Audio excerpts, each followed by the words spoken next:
Le mouvement de grève se durcit à l'hôpital psychiatrique de Saint-Égrève en Isère. Ce matin, le personnel soignant s'est invité au conseil de surveillance de l'hôpital pour exprimer ses revendications.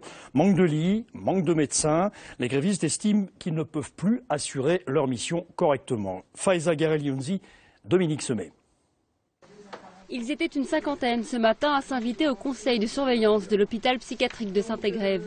Médecins, infirmiers, aides-soignants, grévistes, ensemble pour demander plus de moyens. Aujourd'hui, 4 mois après vos propos rassurants, toujours rien à l'horizon. Depuis plusieurs mois, 5 postes médicaux restent vacants faute de candidats et le départ au printemps dernier de 2 psychiatres rend encore plus difficile le travail au quotidien.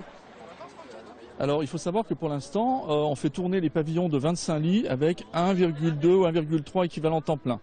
Je pense que si vous étiez famille de patients, vous aimeriez mieux qu'il y ait 2 temps de médecins seniors pour pouvoir voir 2 ou 3 fois par semaine les patients, pour pouvoir recevoir les familles et faire des vrais projets structurés. Au total, plus d'un tiers des médecins ont laissé leur blouse au vestiaire pour cette journée, mais la mobilisation s'organise depuis début octobre.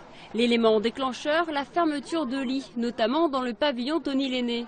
Cette unité, unique en Isère, permet d'hospitaliser des adolescents qui souffrent de graves problèmes psychiatriques. Bien sûr qu'il y a des conséquences. Nos collègues des urgences pédiatriques, qui sont amenés à recevoir les problèmes psychiatriques en urgence, sont en difficulté parce qu'ils ne peuvent pas hospitaliser les jeunes.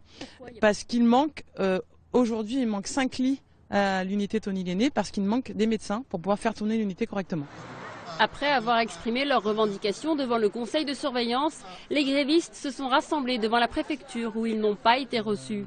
Demain, les représentants du personnel devraient rencontrer l'agence régionale de santé. La direction de l'hôpital, quant à elle, n'a pas souhaité nous recevoir. Le pilote